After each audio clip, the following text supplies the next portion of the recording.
Welcome to the Electronic Security Networking Technician Webinar Training Section 6. The ESNT program, or Electronic Security Networking Technician program, is a intensive training and certification program, and it's administered by the ETA, the Electronic Technicians Association. This is a training program designed for physical security technicians so that they can learn how to properly and accurately program and install IP-enabled physical security devices such as IP-enabled cameras, access control panels, NVRs, DVRs, and similar devices, and put them onto people's networks and connect them up to the internet. This training consists of 9 webinar sections, of which this is section number 6. To complete the training and to receive your certification, you must finish the webinar training program, and then you must attend a one-day hands-on networking lab and written certification test. Those are administered regionally around the country, and you can check our website, www.slaytonsolutionsLTD, for certification class and testing dates. My name is Dave Ingebrigtsen, and I'll be your instructor today.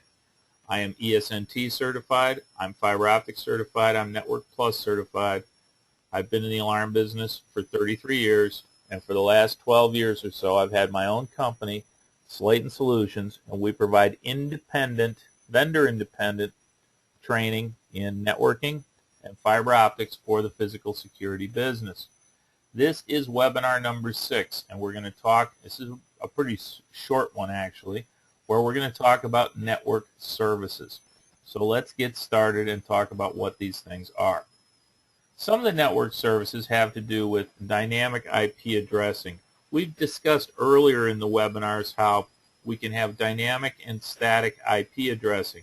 We can have it in the local network, and we have it on the internet. The question becomes, if the client has a DSL or cable modem service that is dynamically addressed, how can the client, when that device changes its address, or the internet, I should say, when the internet service provider changes the address of the public address of that device, how can the client know where the new address is? You see what the problem is. You've got a NVR in a customer's location. Customer wants to be able to call the NVR from his house. The IP address on the DSL adapter has changed. Where's the new address? How can he call it? How can we deal with this? Well, there is a way to deal with it, and it's a very simple process. There are companies, or I should say organizations, that provide what's called a DDNS, or a Dynamic Domain Registration Service, Dynamic Domain Name Service. And this is basically an address book that sits on the internet that matches a URL up with a numeric IP address. And it's just like an address book. It registers it. And to use this, we have to set up an account with them, and I'm going to show you how to do that. And then you have to have a device on the local network that's going to update the DDNS service when the public IP address changes. So first, let's see how this works in real life. I can go to Internet Explorer, and I can go and I can call a device on my network, on my over the internet. So I can put in the address http://dave.shacknet.nu, and I can go to, let's say, 85, port 85, and you notice it comes up with a username and password. And what's going to come up on your screen is a camera that's in my house. It's one of the cameras in my house. But what's key here is that I have a URL for the address at my house. It's davey.shacknet.nu. Then I've got :85. That's one of the cameras in my house. I can go to :86. This gives me another camera in my house. I believe this is an Axis camera if my numbers are correct. Yep. There's the camera that's in the dining room of my house. And then I can go to port, what is it, 8010? 8010, I think it is. I can go to port 8010, and this is my Nuo NVR that's got all the cameras in my house. So let's log into that. And we'll go to the live view. And you will see here, once they all connect up, you'll see there's the one camera we looked at previously. Then you'll see, eventually we'll see, here we see all the cameras. The living room camera, the camera on my daughter's desk, and I also have a camera that's out in my backyard. So notice that what's key here is I have a URL, dave.shacknet.nu, and then I'm using the colon and the different port numbers to get to the different places that I want to get to on my local network, and I'm reaching them from the internet. So now let me just move this over for a second. I'm going to shut this down. And so how we do this is we set up this DDNS service, and I'm going to show you how to do it here in just a minute. First, you have to open up an account with them, and it's a free service, and then you have to establish a host name. And what's real important is you need to program a device that is always on, that's always turned on the network, or is normally turned on, such as a computer or a router that's going to update the address when it changes. Earlier in these webinars, we talked about how to use a website called whatismyip.com that automatically tells you what your public IP address is that you're connected to. Well, basically, these devices, you need a device on the network that's going to check the public IP address every 5 minutes or so, and if it changes, it's going to call Dynamic DNS and say, Dave's got a new IP address, here it is. Because when the IP address changes at my house, there's no way for Dynamic DNS to know that what the new address is unless something in my house or in my network sees that there's a new address, call and communicates to them and tells them what the deal is. So I'm going to show you how this works here.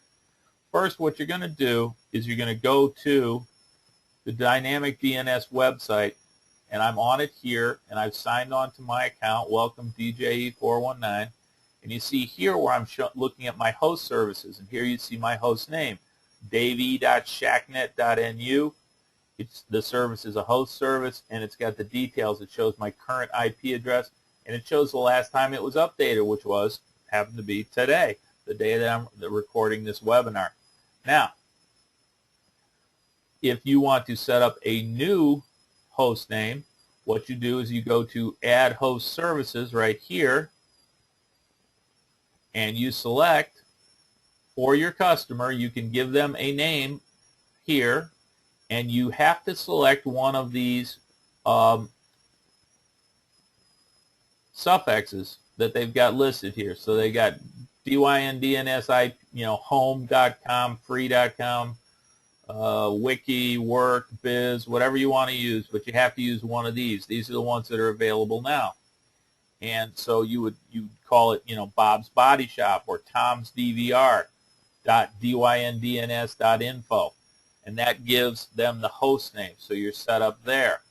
Then what you're going to want is you're going to want to find the software that's on this website that gives you this feature here. And you download this software into your PC. Here it is right here. DYN DNS Updater. And this software runs on the PC in my office. And it checks the public IP. And if the public IP address changes, what does it do? It communicates to Dynamic DNS with my username and password, signs onto my account, and it says Dave has a new IP address. This is very important because this is a way that you can give your customer the feature that, number one, they don't have to remember an IP address anymore. They just have to remember their URL and the colon and the port number of the device that they're going to reach. Number two, if the IP address changes and if you've set things up properly, it won't matter. When they try to call that URL, it's going to go to Dynamic DNS. They're going to forward the packets to the correct IP address. It's going to be seamless, and it's going to work.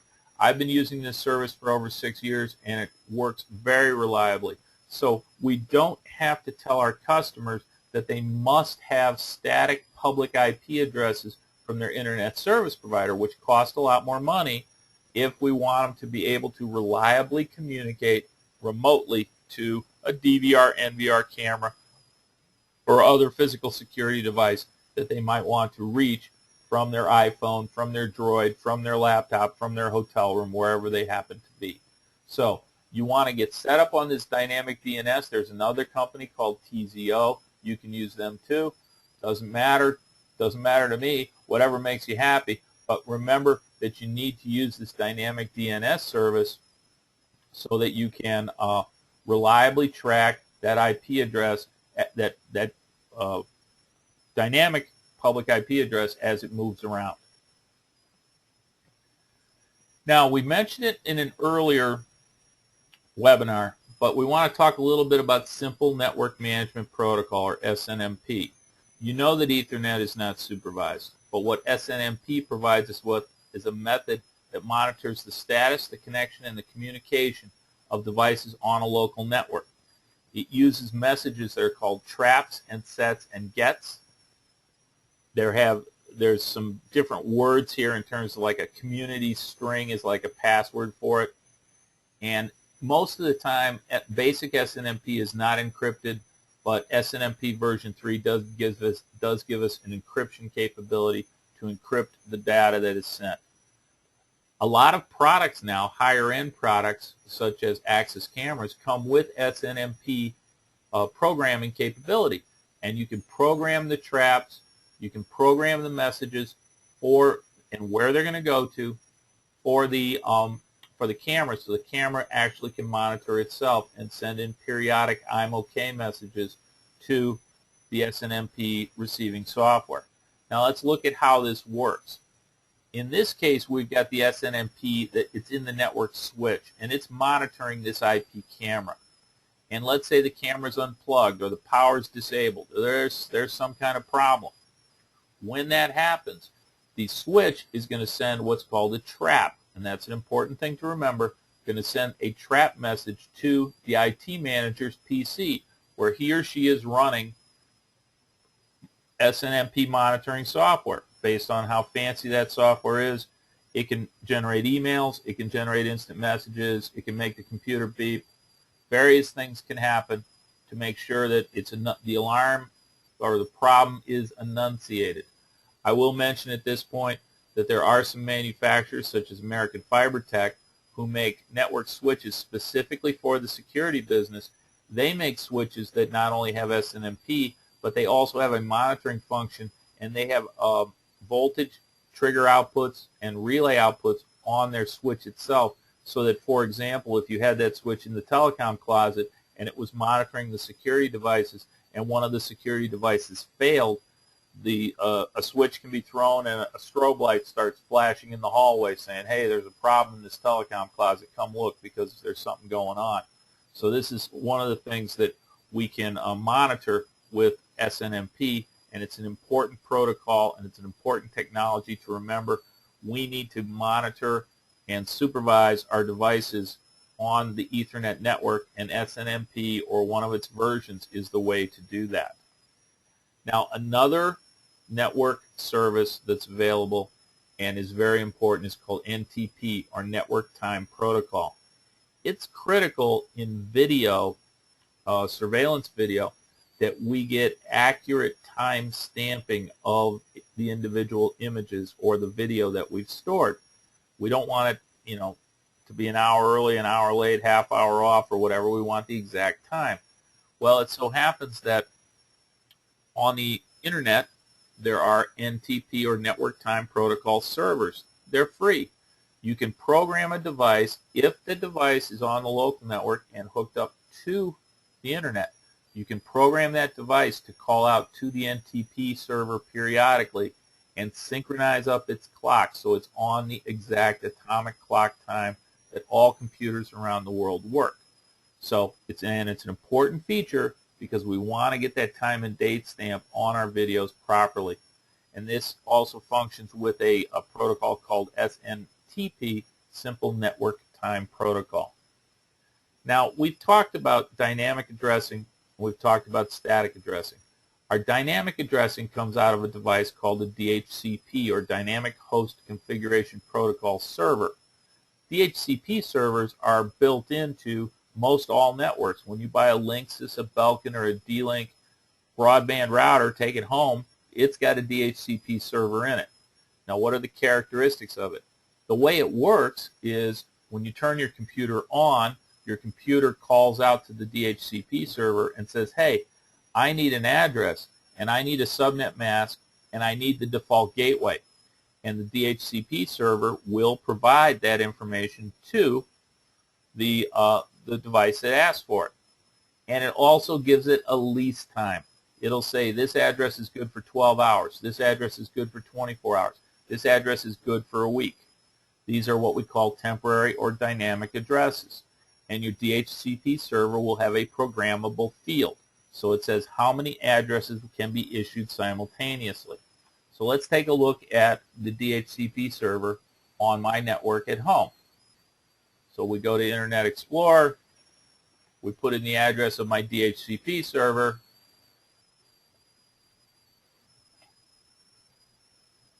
Which is also my router, which is also my default gateway, because remember, it's built in there. And here you see the DHCP server at my house.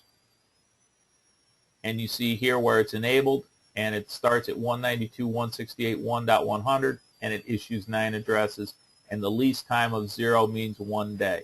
So this is a typical way that a simple DHCP server is set up. Network people love DHCP because they don't have to tell people how to put IP addresses in their devices, and there's logging and monitoring that tells us who's on our network at this point in time, who's got a DHCP address. You can look here. Is it in administration? Let's see, local network. Here's our DHCP client table, and it'll tell us these are the machines that have got DHCP addresses right now on my network. So this is one of the reasons that DHCP gets used, is because it keeps track of things like this, who's got addresses right now. So let's close out of this.